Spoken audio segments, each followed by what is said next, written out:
Hi all, Wolfie here. Welcome to the Allegheny Trail channel. Today we are bringing you our second interview with a recent thru hiker. Um, he was posting on Facebook in our group, and we followed along on his journey. So I'm kind of like really excited to hear what his adventure was like on the Allegheny Trail. So without further ado, please welcome Peter Nunes. I hope I got that right, Peter. And if I am, feel free to correct me. So, Peter, when we get started here, tell us about your hiking experience and um, what got you to consider the Allegheny Trail. Hi, Frank. Thank you very much for having me. Like many people, I went to Philmont and Boy Scouts, in my case in 1970, and we did about a 90-mile hike there. I think John Lehman, who was on last week, also went to Philmont, but in 1975. So he's much younger than I am. I'm 71. So that got me interested in hiking. And in 1972, after I got out of high school, my friend Ted Archibald and I hiked the Appalachian Trail in New Hampshire. The following year, when I was a freshman in college, I hiked the Appalachian Trail in Maine. And by the end of the 70s, I walked down as far as Route 7 in Sheffield, Massachusetts, and I'd also finished the long trail. And we had a bunch of kids, and once they grew up, in 2012, I went back to long distance hiking and went out and did the Colorado Trail. Starting in 2016, I did the Arizona Trail in 3 different segments, which I finished in 2021. And in 2019, I went back to Sheffield, Massachusetts, and got on the Appalachian Trail and headed south. And in 5 different trips, I actually finished the Appalachian Trail. It only took me 51 years.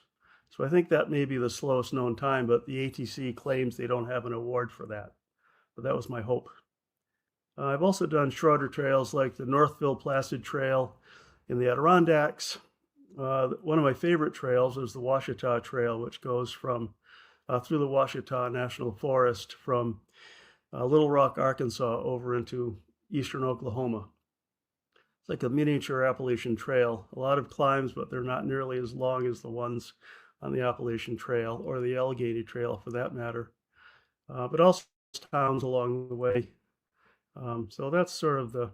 There's also a trail in Rhode Island, which is imaginatively named the North-South Trail. And I've hiked that. That's about 90 miles, I believe. And that involved a lot of road walks, and it wasn't all that great because we don't really have any hills here to speak of.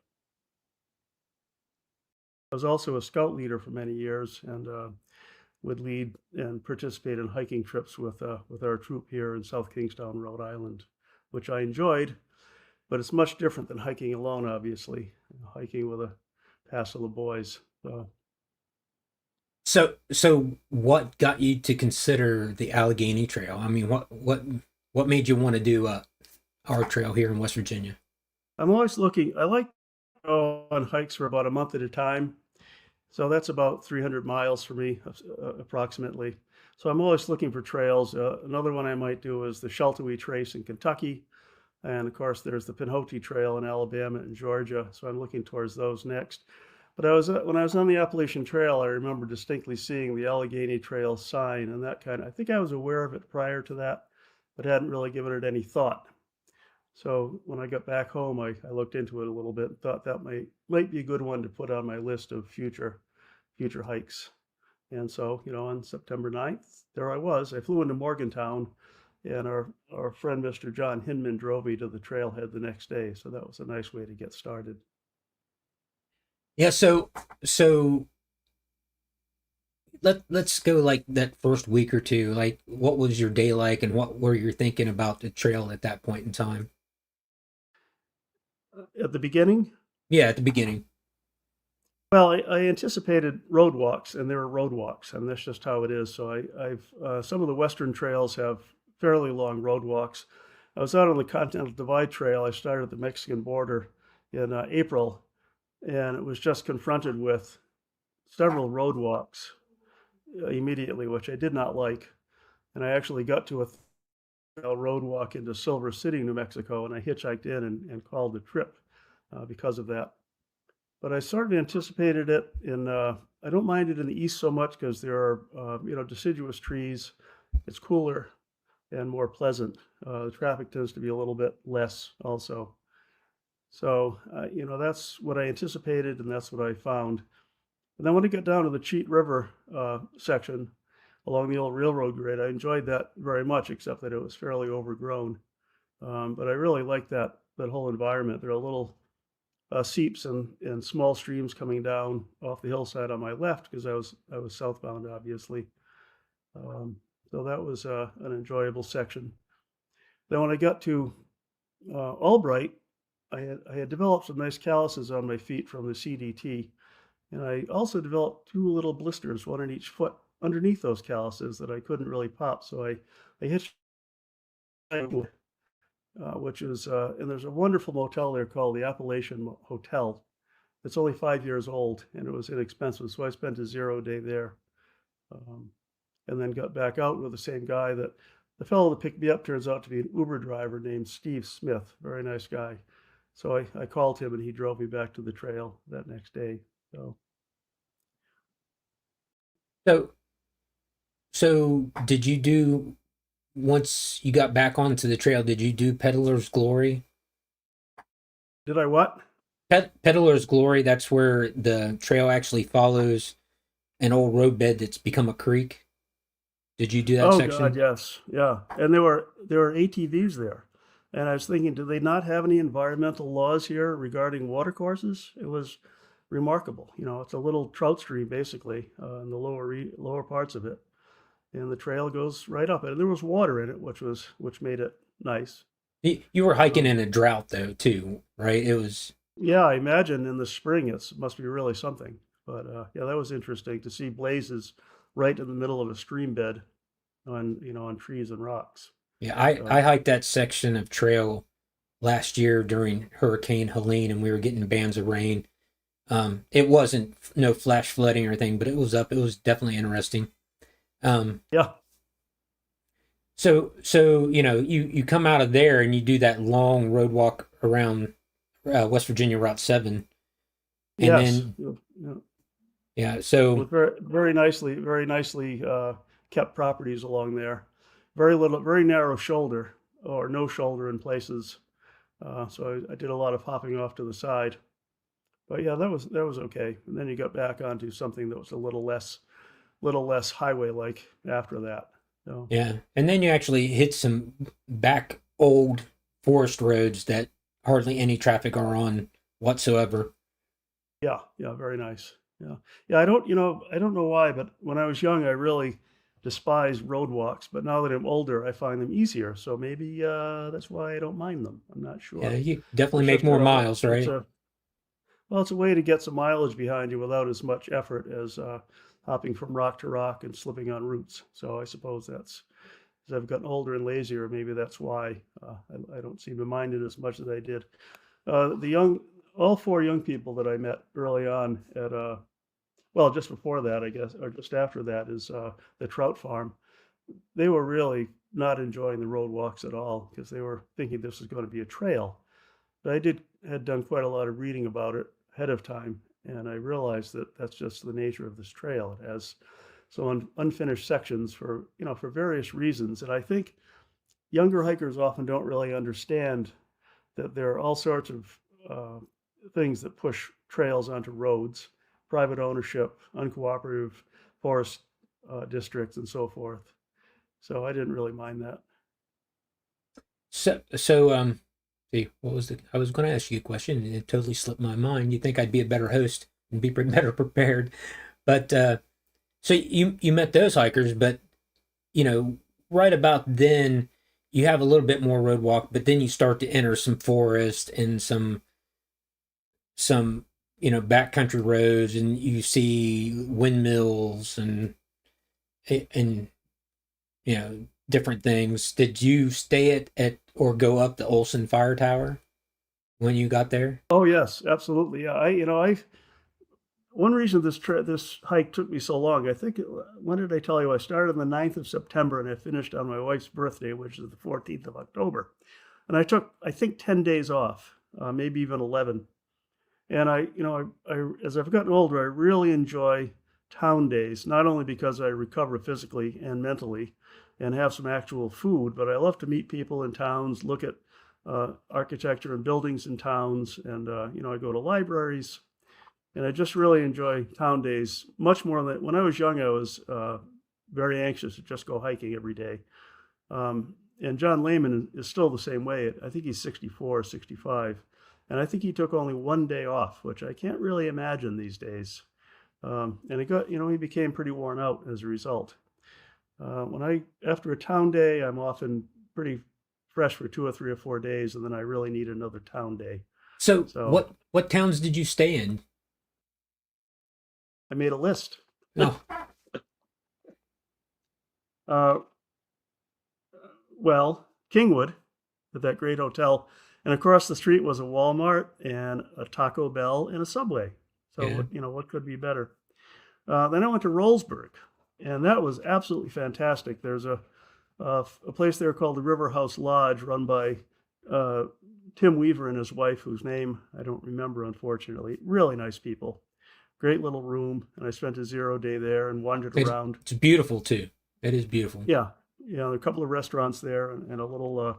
There was a far out listed general store which is closed, or a mercantile, I guess they call it.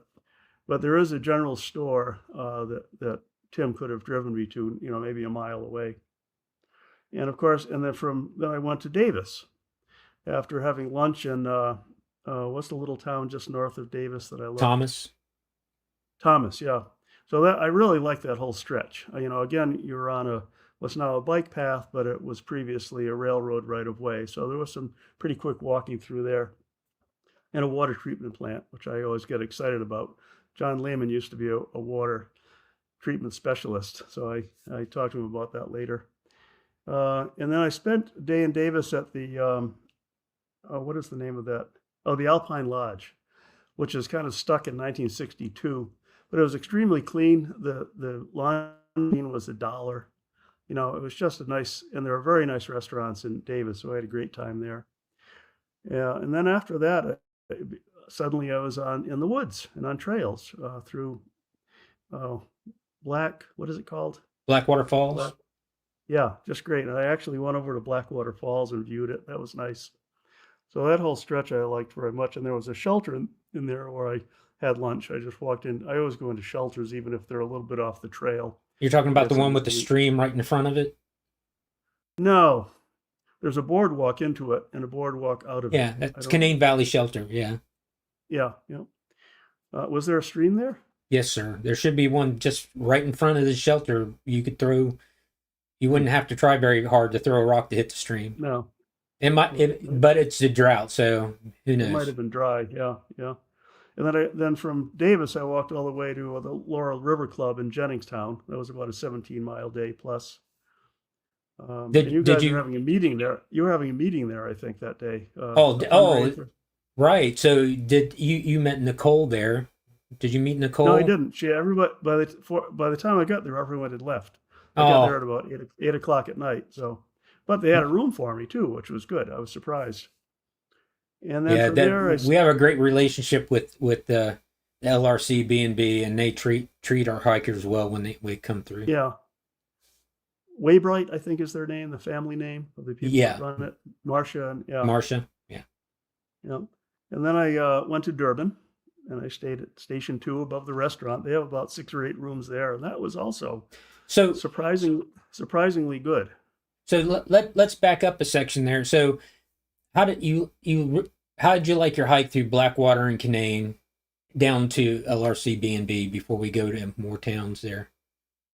Well, again, you hit some long road walks again in that stretch, which Right. again I don't mind. And I was glad for them in that case because I had for me a long day, and that made it possible. Had it been on actual wooded trails, I probably wouldn't have gone that far. I would have had to camp again. But So when you left LRC B&B, right, you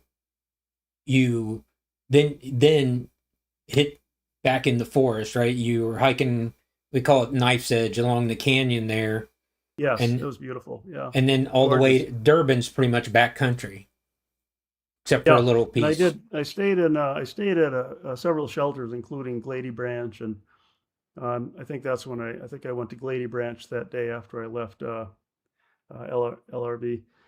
So that was an. I saw a bear. I saw four bears on this trip, and a bobcat and a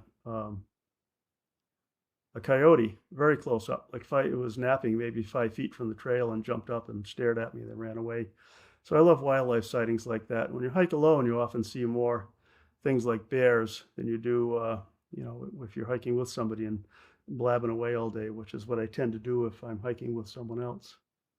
Yeah, that was a beautiful stretch. So you hiked into Durban, which is the almost the midway of the trail, and you were still feeling Yeah, good at that point in time and stayed when you stayed at station yeah. I two. just, yeah, I don't lose my motivation. I'm persistent.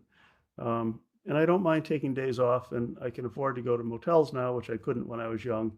And I have the time because I'm self-employed, and my wife doesn't mind. She's like, "Yeah, come back when you get back." So I don't. I find it very useful because I get very refreshed. And I think as an old person now, I get really beat up on the trail, and I kind of weaken after 3 or 4 or 5 days. I was talking to John Lehman about that. He's beginning to feel that. He lost 15 or 20 pounds on this trip, and I did also. So that's a sign that you're really exercising a lot. I was sleeping 10 or 12 hours a night, which is probably not atypical. I usually slept under the stars. I have a little tarp with me if it's going to be Yeah. moist or rainy. We'll go over that here in a minute, because that's one of the pictures I grabbed off your Facebook feed when I was stalking you. But so one of the pictures John shared with me was him doing the stream crossing there prior to going into Durban, and he said you took it. Uh, but what did you think of that stream crossing there yourself? Well, on the Arizona Trail, there were several stream crossings that were similar to that, which is a surprise to me. There were just no bridges. So I wasn't really aware that we'd be waiting, which is interesting. It's very well noted in the notes on Far Out, but it hadn't occurred to me. But I just jumped in and only one pole at that point, and I was kind of wishing I had two. Yeah, John said Um, you broke one earlier that day, I think, right? yes, and as a result of that, I started hiking with poles on Mount Rainier, and we climbed. Two friends and I climbed Rainier in 2003, and I never used poles prior to that, and sort of disapproved of them as again, I'm a late adapter of all this stuff. As I've gotten older, they saved me from falls. And with one pole, I was walking into Cass, and I found a toe stone, and my pole happened to be behind me at that time, and I fell right on my knees and forearms, and I smashed my head on the ground and had Hmm. soil behind my glasses. And if there'd been a rock there, it would have been very bad. And it really pointed out to me the importance of poles, especially for older hikers, because you don't want to break a hip, as they say. So That was the only that was the only misadventure. you come out of you're coming out of Durban, right? And you have a couple big climbs, but then one of the best features of the trail, I think, is a couple views you're going to hit. So what did you think of that section between Durban and Cass? I loved it. You finally started to get up onto some ridges. There's a They found $250,000 somewhere to put in those new switchbacks coming right out of Durban. And I was passed by a string of horses, which is kind of interesting. And it's obviously, at that point, a very equestrian-y trail as well as a hiking trail. So yeah, that was great. I've also come to love switchbacks in my old age. So that was nice. I didn't realize they were there, so that was nice because that's another substantial climb, although not. I think it's only 800 or 1,000 And feet, that but and those are fairly new. So they look very new. Yeah, and there's still a sign there, almost like a highway sign. yeah. And it shows you what it costs to build trail. $250,000 is a substantial sum. But a lot of the Allegheny Trail I noticed on side hills, when you're slabbing across side hills, there's no cut and fill like there should be, and there was in some places. So the trail is sort of being built. There are several stretches of several miles along hillsides that had been cut and filled with mattocks. so there was a flat footbed. But going across side hills like that with your feet at an angle is pretty uncomfortable. Yeah, Although, we're working on that. So, in case you didn't yeah, know, I we're know. 100% volunteer organization. So any of the trail maintenance, unless like the trail that you were on with that sign, Durbin sponsored that to get that done with the Right. Department of Yeah. Highways and Department of Yeah. Transportation. So they spearheaded that. But any of the other trail maintenance is completely done by volunteers, and some of it maybe by the Monongahela National Forest Service or one of the other state parks or something Yeah. like that. But yeah, so we're continuing to work on the trail, and we take comments from hikers like yourself to heart, and Yeah. then we use those comments to go back and do trail maintenance. Well, I hope you understand that was not a complaint. It's just an Oh, I observation. understand.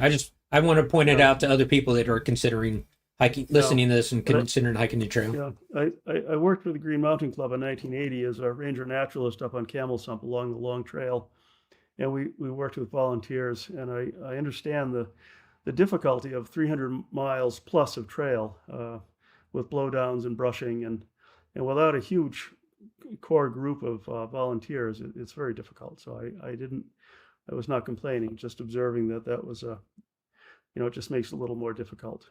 But So, what did you think when you got up around the Green Banks Observatory and saw that huge telescope for the first time?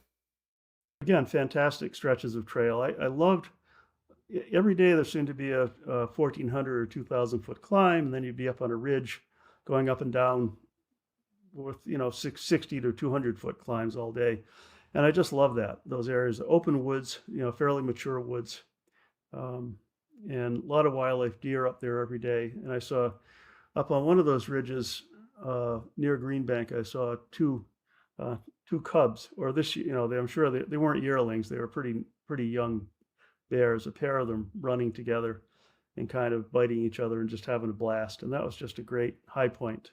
Yeah, I envy you because when I'm hiking, no matter how quiet I seem to be, I sound like a bull going through a china shop. And Yeah, so I scare a wildlife away, and I'm lucky to see a deer or my So yeah, I envy you seeing a bear. yeah, yeah. On my Appalachian Trail 5 section hikes, starting in 2019, I saw 3 bears on each section, just coincidentally, including 2 really huge old bears, mostly yearlings and younger bears that just run away. The older bears just kind of stare at you and lumber away because they are not concerned with you. So that was fun. The bird life was fantastic too. Pileated woodpeckers, I probably saw 10 or more and heard a lot more. Kingfishers along Lady Branch, 2 of those. Um, and it was still sort of migration time, so I saw some good warblers. I saw a dead warbler on Peters Mountain. I'm trying to remember what it was. It was yellow and brown, and I knew what it was, but I can't remember. I don't So know my so warblers that well. going back to from Durban to Cass, did you do that? What days did you do that on? Was it a weekend or? I don't remember. I was just wondering if you got to chase the train whistle all day long, because that's Oh, kind it was of. great. Oh, the other thing is I met the one of the locomotive engineers in the restaurant in Durban, and I bought him a shot of Jack Daniels, and we talked for probably 2 hours. So that was great. I love trains and antiques, and so I really enjoyed both Cass and Durban from the scenic railroad point of view. And Shea engines are just wonderful things to observe That's the and listen largest to. collection of Shea engines in the world is there at Cass. Yeah, yeah, fantastic. Yeah, so again, I enjoy towns for the culture that's there. I met a really wonderful woman. John was with me too, and in the laundromat of all places, and she drove us to there's a kind of a gas station convenience store about 2 or 3 miles away, In the and town she of drove us Frank. over there. Yeah. Yeah, she drove us over there, waited for us, and drove us back. So it's just the people you meet, the people in the restaurant at Station Two are fantastic too. They're just a nice bunch. Made us feel right at home. I, And I, I you enjoyed. stayed above it in the rooms in Station Two, right? Yes, yeah, Yeah. yeah. They Did you have. use zero Well, there? yes, they did. Yeah, Yeah. yeah. That's And it rained. I I seem to have a skill for taking 0 days when it's raining, which is I get a little gloaty and gleeful when that happens. Like, Yeah. oh, I'm You glad sure I'm you're not not, hiking. Peter? You sure you're not a fair weather hiker? Yeah, at this point, yes, it was a little platinum blazy and fair weathery, but that's okay. So when you got to Cass, did you end up staying at Cass too, or did you continue on? I did. I stayed at in the Cass Trading Company up. They have 8 rooms upstairs, I think. And the lady that's the housekeeper let me use the washing machine and dryer. So I did my laundry, and I ate in their little restaurant there, which was interesting. Yeah, it was, and I had dinner one night at the over in the you know the railroad is a state park now, which is interesting, and they have a very nice restaurant there. So I had supper there one night, and they have a nice little museum. Yeah, the whole place is very interesting.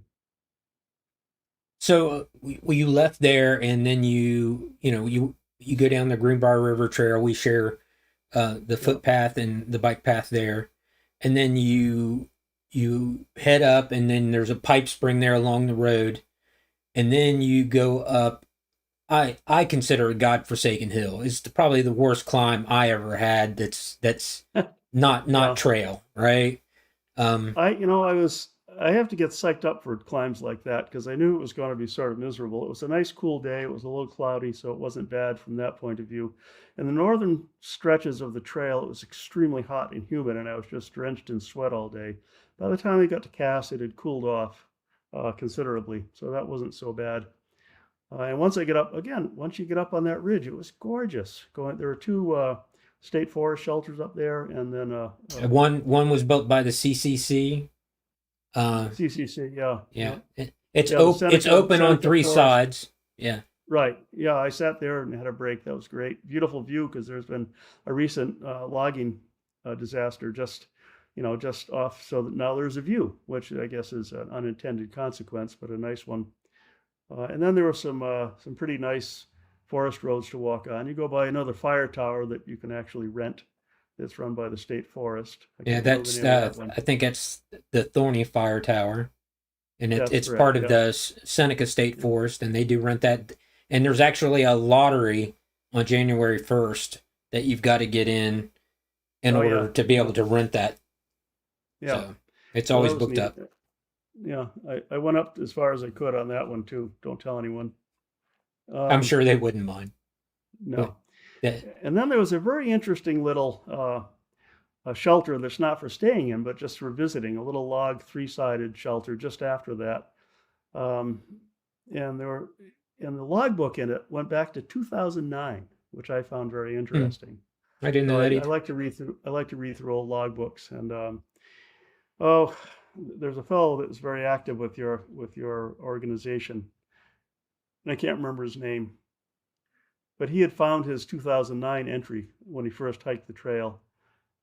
You'll recognize his name if I could think of it. His trail name and he has a big beard and he's an old guy also. Anyway, that's neither here nor there. But he had found his 2009 logbook entry, which is pretty cool, I think, to see that sort of. And it was in good condition. It hadn't been vandalized or used for to start fires or anything. So that was good. Then I stayed at this Seneca Spring Shelter that night, which is a very nice little covered spring. It has, I think it's a 5-gallon bucket as a collection point. So I scooped out of that because it was flowing very slowly. And it was difficult to get to the spring because someone has gone up there. I wrote about this, I think, on Facebook, and cut down well, they're not really saplings, they're young trees, maybe 4 to 8 or 10 inches in diameter. And they're all laid across the slope horizontally. It's very interesting. And there are a few of them right across the trail. There's a road, an old wood road that approaches the shelter, and I had to walk over several of those. And I don't know if it was malicious vandalism or if it's tree release thinning for a future logging operation or what, but it seemed like an awful lot of effort just to get people angry about not being able to get to the water easily. So I suspect it Yeah, wasn't malicious, but I'll talk to a few people and we'll see if we can't look into that. That's definitely yeah. good feedback. Thank you for that. Yeah, it was interesting. There were probably 100 trees cut down, 80 or 100 trees. So it was very, very odd.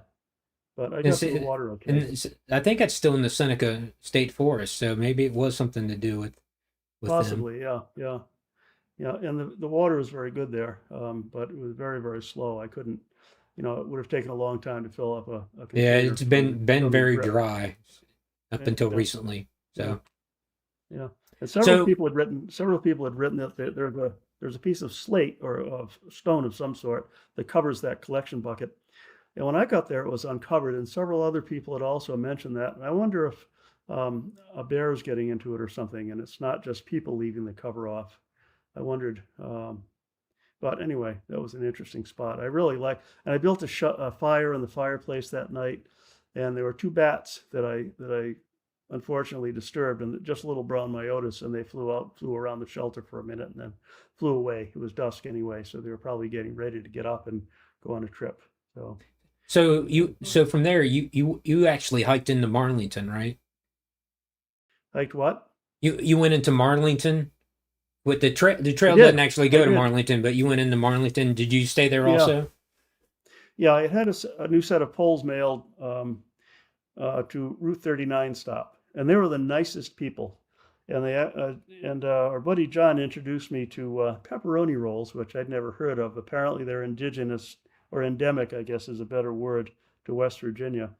So I had them. They actually froze four of them for me that I took with me when I took off a couple of days later. So that was pretty neat. I'm glad you could But yeah, enjoy this yeah, state treat. yeah. I stayed at the old Clark Inn. Really nice guy. Picked me up for a very low price.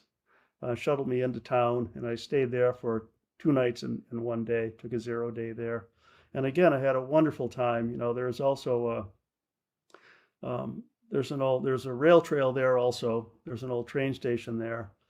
There's a historic log cabin there that I poked my head into, and nice stores and nice people and excellent restaurants. And there's a restaurant, I don't remember the name of it. It's right on the river, and they actually had. I actually asked for broccoli, and they had broccoli, and it was steamed. It wasn't out of a can. I noticed that if you order green beans in restaurants in small towns in West Virginia, you get canned green beans from Del Monte, like I used to have in the 1960s. With my mother would serve us those, and so it seems like earth are fresh vegetables, but at least in the bigger towns, uh, Durban and Marlington had actual vegetables. And I had salmon there, which is exciting. That's a rare thing. I guess it came right out of the river. It's river salmon, but it's good.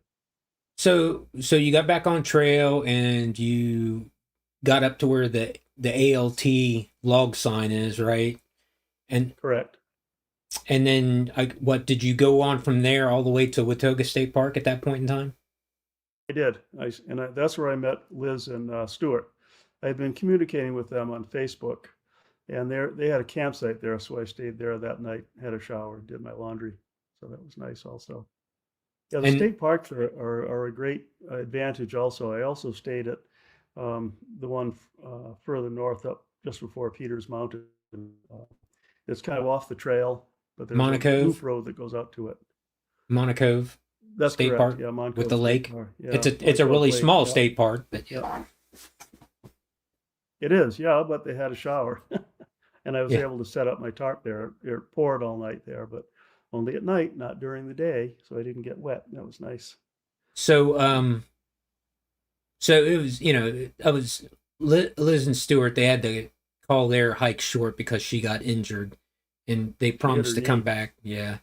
Yeah, So yeah, I plan on interviewing them here whenever we can find time to get together too, because I want to get their take on it and how how's she doing, and we'll yeah, try to get them back. But yeah. so you're getting towards the last leg of your trip here, and you know I guess you're getting ready to hit some more road walk, right? So well, I guess not, right?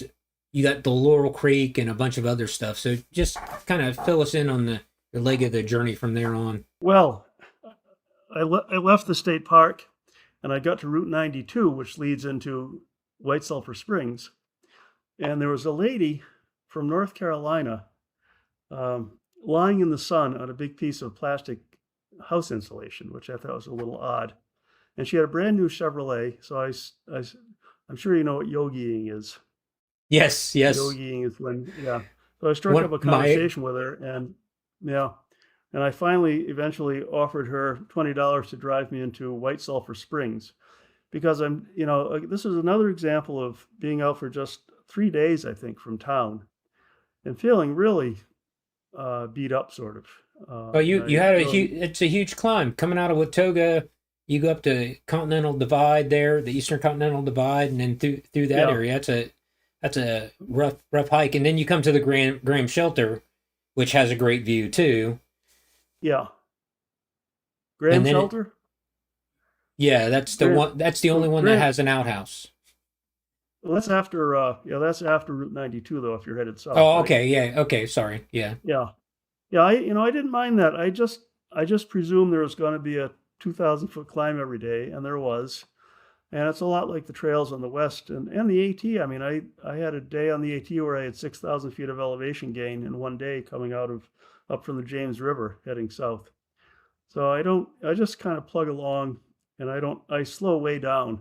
There are times that I'm going a mile an hour up hills, and I usually average about a mile and a half or 2 miles an hour on the flatter stretches of trail. Yeah, so now So, that I'm thinking of it, you came to 92, which is like that 2 lane highway going through there before yeah, you make that climb up to the Continental Divide, right? right, So yeah.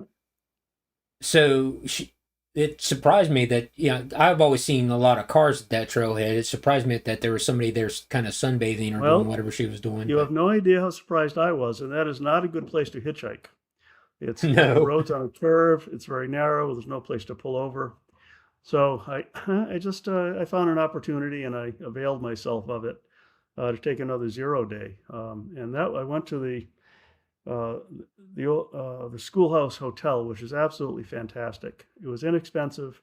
They have a great restaurant there. And White Sulphur Springs, of course, is one of those places you have to visit in West Virginia. Nice stores and restaurants, and of course the Greenbrier is there. I didn't go there, but I was looking forward to maybe going to the bunker if there was a nuclear war. That would have been good. There's a presidential bunker there. So I enjoyed that also. And then I met a very nice woman. I actually posted on the Facebook page of the Allegheny Trail asking if anyone could get me up, back to that trailhead. Do you remember, is that Bear Branch Trailhead? I'm trying to remember what that was I called. I cannot remember off the top of my head. Yeah. Yeah. So anyway, a very nice woman who lives in White Sulphur Springs I think she lives in an old person's home of some sort there. But she was fantastic. She spent her life 30 years as an Electrolux salesperson, door to door, which is, you meet the most interesting people Hmm. on these hikes. Not just hikers, but, townspeople. So that was very interesting. So she drove me out. And I got going again and again, leaving the road, there's a long climb up to that ridge. But I love being up on those long ridges. And then you go down, and that was a very freezing cold night.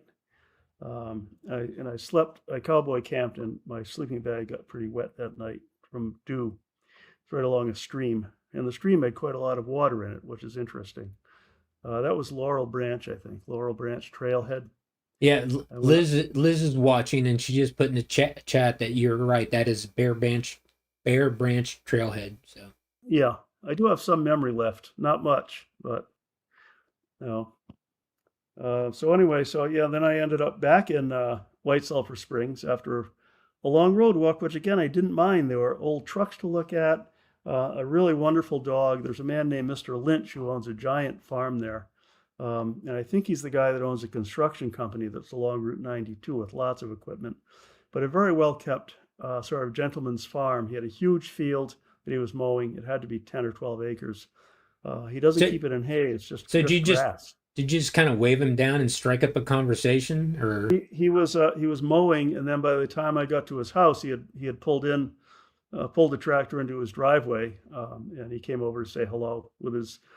And he had a giant dog that was very friendly. Come over barking, but was obviously friendly, unlike a lot of the other dogs along the trail.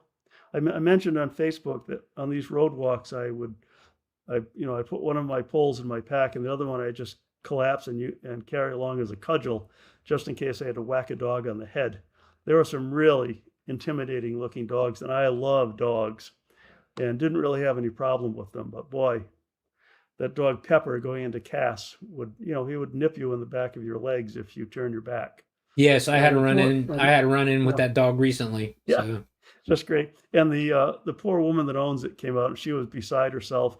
Then her daughter came out, and then her grandson came out. They're all trying to corral Pepper, who's completely uncooperative. it's a black and white like shepherd type It's a dog, right?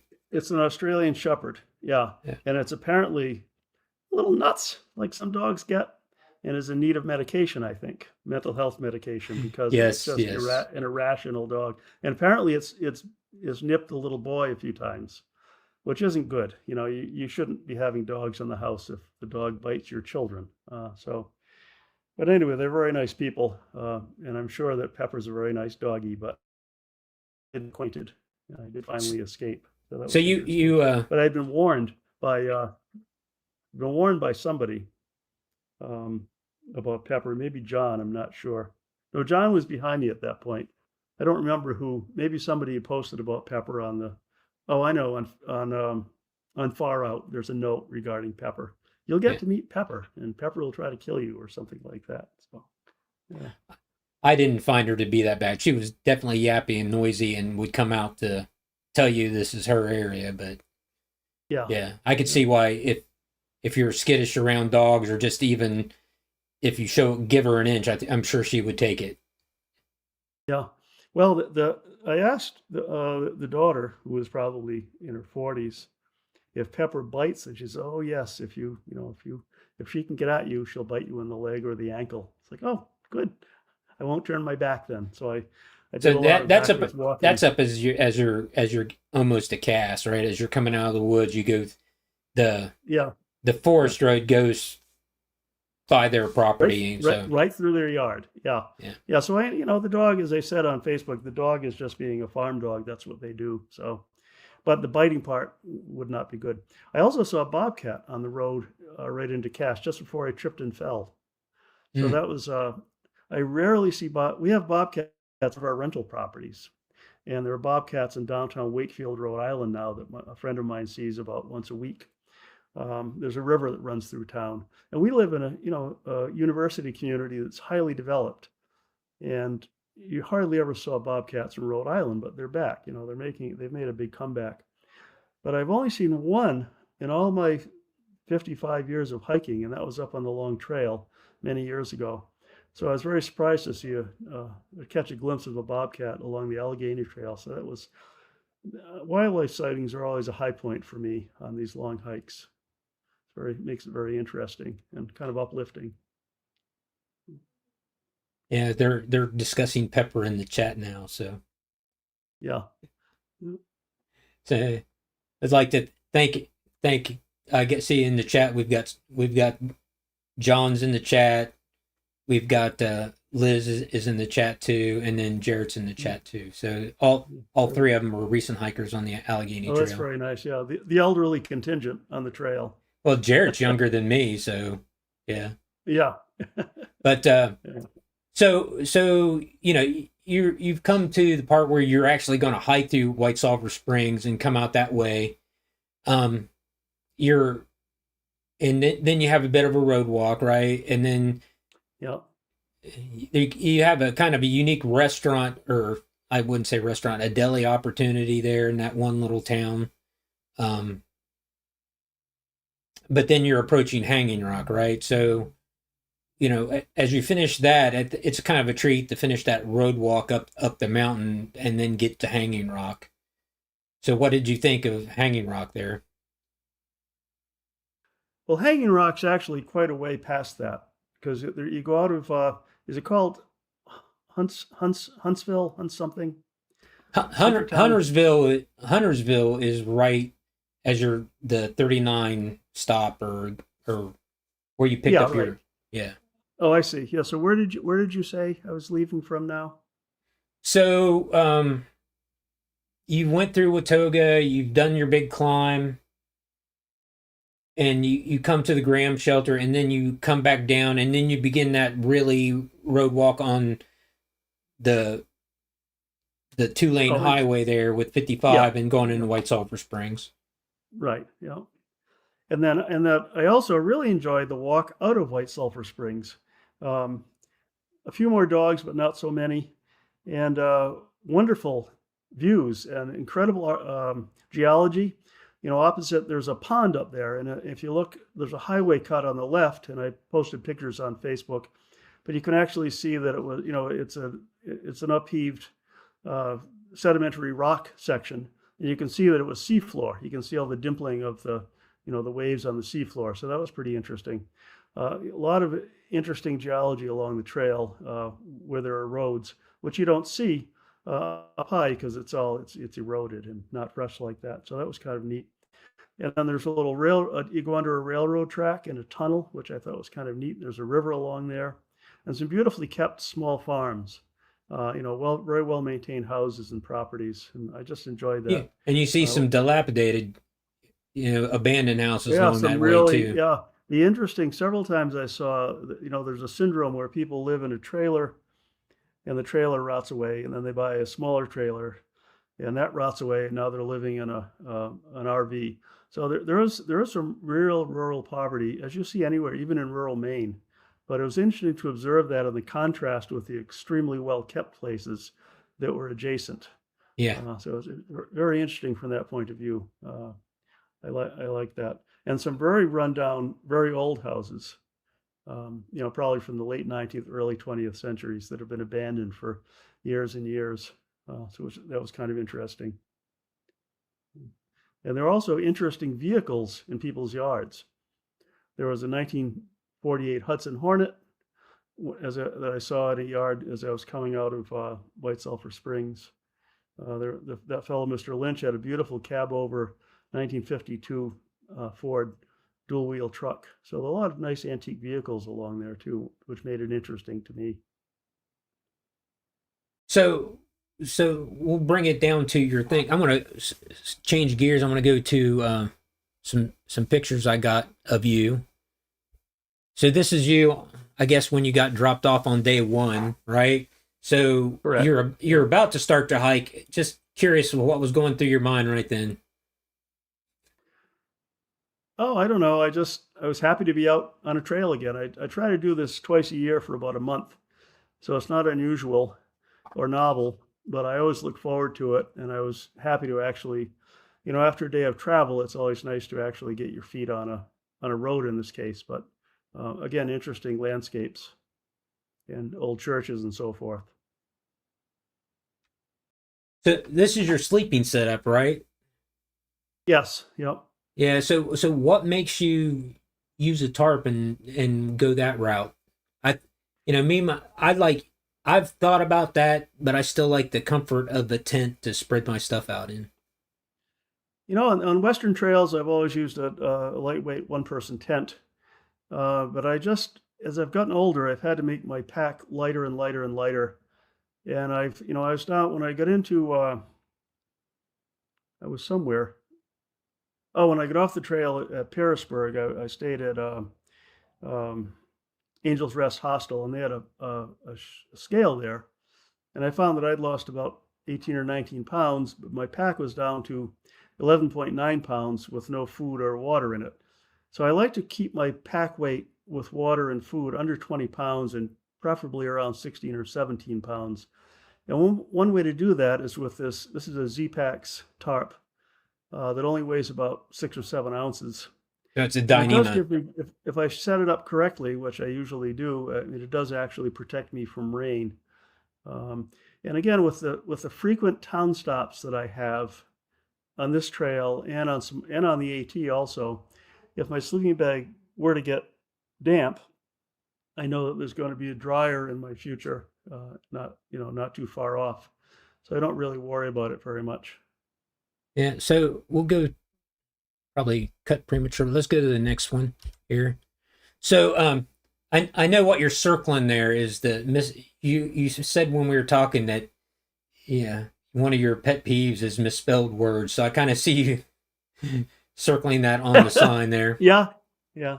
It's everywhere. It's all around us. Oh no. And it's just not trail signs. It's everywhere. But Yeah, I know. Yeah. I So thought you this, might yeah. have tried to go to that convenience store and and tried to get a resupply and were disappointed or something. But and I'm like, nope, he's circling Yeah. his misspelling there. Yeah. It's a convivial convenience store, I guess. So I like that. So this is Liz and Stuart when you met them that Watoga, correct? Correct. Yeah.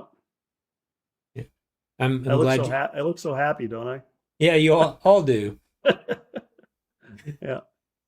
That's my smile, I say. So this is approaching Hanging Rock. So I mean, this is one of the places that for me is awe inspiring once you get to the top of it. Oh, But absolutely fantastic. Yeah. so I what were you stayed at thinking that. there as you're climbing into it? Were you ready for the views you're about ready to see, or what were you thinking there?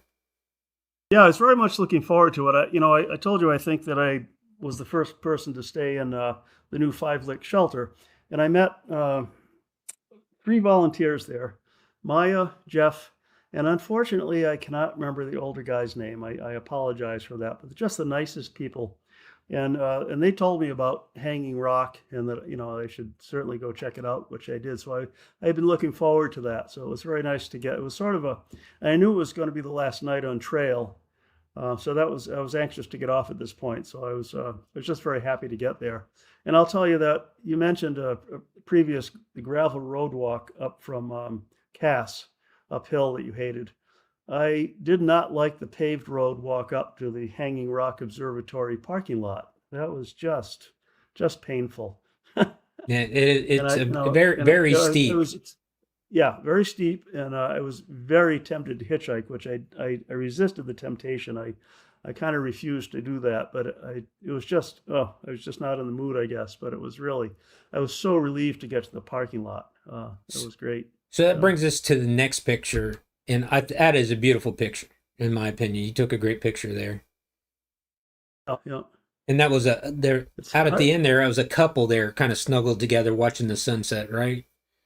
yeah, they were having a romantic time. I'm kind of sorry that I was up there, but I really had to see this sunset. So it's such a great spot for a sunset. Look at that; it's fantastic. And as you can see, I'm hovering above the stairs, which are closed. I would never disobey and go up the stairs, but Yeah. That. So for those that don't know, that they've had some structural issues and actually had to close the actual shelter, even though I still think some birders and people that help track the migratory passes, some of the birds go through there still kind of violate it and go in it, but uh, that's on yeah, them. there were when I got there initially, there were a couple of scofflaws up there on the deck, not inside obviously because it's locked, but just up on the deck, and they had seen what I, oh God, I can't remember his name again.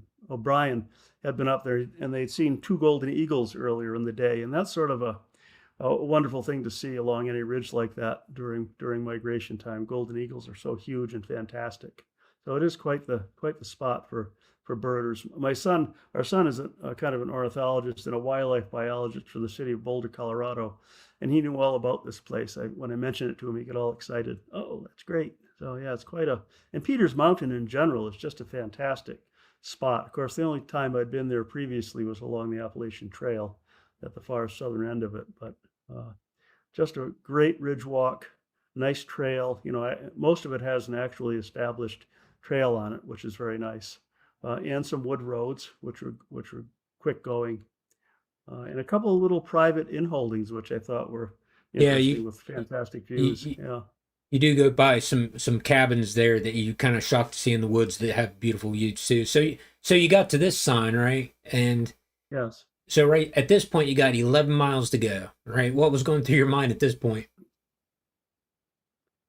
Well, I don't know. I mean, I always have a mixture of regret and glee when I finish hikes because after 300 miles, I'm pretty much ready to get home and see my wife and talk to my grandkids and be back into normal life. And that's what happened here. I was ready to get off at this point. And I think your mind adjusts to whatever length the trail is, so that as you get towards the end, you get a little bit anxious to actually be finished. So I was somewhat relieved. So I think that brings us to the last picture. That's you at the end. You definitely look a little bit shabbier than you did at the beginning. Yeah. Oh, really? Huh. I thought I looked better. Well, it's relative, I guess. But Yeah. so, Yeah. I take it right there. You're kind of glad that everything's done, right? Yes, absolutely. I mean, I actually, oddly and sadly, I had a little emotional moment.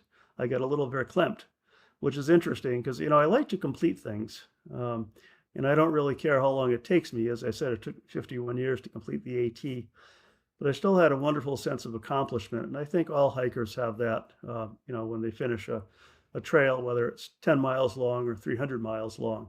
So I enjoy it very much. Yeah. So what made you emotional right there? Just because of the completion of what you did, or Yeah, you know? because I had finished and I was happy about that. I wasn't sad verklempt. I was happy verklempt. So are you going to get yourself an Allegheny Trail Hikers Medal? Am I what? So a lot of there's hiker medals out there now if you finish a trail, and see mine's right there. Yeah. And I was just gonna wondered if you were going to go out to hikermedals.com and pick yourself up an Oh Allegheny no, Trail one. no. A question about that on the completion page on the website, and I all I really want is a certificate of completion to put in my bathroom along with all my other certificates of completion. 8.5 by 11, please. Okay. But no, no, I'm not really interested in medals or anything like that. So I wrote no and no on those questions, but that's just me. It's a beautiful medal. I mean, I bought mine prematurely and hiked the last 40 miles with it in my Yes. backpack, along with an Yeah. Allegheny Trail pale ale. Mm. Mm. Um, but I finished December 15th or something last year, I think. But It was. eh, I bet it was getting cold. it was there at the end. I had snow and ice Yeah. on one side of my body, and the other side was Yeah. there was nothing because of the Yeah. wind. Yeah. Yeah. I had a few. As I said, the beginning of this trip was very, very hot and humid, and the last few nights were pretty cold. So especially up at, I stayed in that little tiny campsite just south of Hanging Rock Observatory, right along the side trail there. And there was basically no place to set up a tent, and I found a little coffin-sized spot of smooth enough ground to put my piece of Tyvek down and my Nemo pad, and I set up my tarp, and it was great. I had a very nice sleep. But what a Well, beautiful spot that is. yeah. I'm glad you enjoyed your hike, Peter, and I hope we're the people on the Allegheny Trail, since it's all volunteers, we're like a family, right? So I hope we will remain part of our family, and chime in on the our Facebook group when people ask questions, since you've hiked the trail complete from beginning to end yourself. So I definitely thank you for doing this with me and sharing your thoughts with everybody else out there. Well, thank you very much for having me. Great, great fun. Yeah, so people might want to know, is the clock behind you. We were talking. So what do you do during your normal life, just to fill people in? I think it's interesting myself. I restore antique clocks for a living, and I actually have a little. This is my shop. It's in an old mill in Peacedale, Rhode Island, and I actually have a little museum at one of our rental properties that's full of early American wooden movement tall case clocks. I have about 40 of them in there, as well as some rare shelf clocks with wooden movements. So I've been doing this since the early 1960s when I was in fourth grade. So it's been a nice. I was a landscape contractor for 33 years, and in 2009 I closed that business and rented the space and moved my equipment from my house to here, lathes and drill presses and so forth. So it's been a nice sort of a second act, and it's and I can take a couple of months off every year to go hiking, which is nice because this is much more. The insurance is inexpensive, and I have my time is my own pretty much. I have two part-time employees, but they work maybe 50 hours a month. So it's a much more relaxed business, high pressure contracting business of many years ago. All right. So with that being said, Peter, I want to thank you again, and I will close it out here. And I appreciate you joining me. Very nice, very enjoyable. Thank you, Frank. You take care. Okay, everybody. So that brings us to a close. So please help the Allegheny Trail channel out. Please like and subscribe. Leave a comment down there when this gets pre-posted live. And with that being said, this is Wolfie, TTFN, ta-ta for now.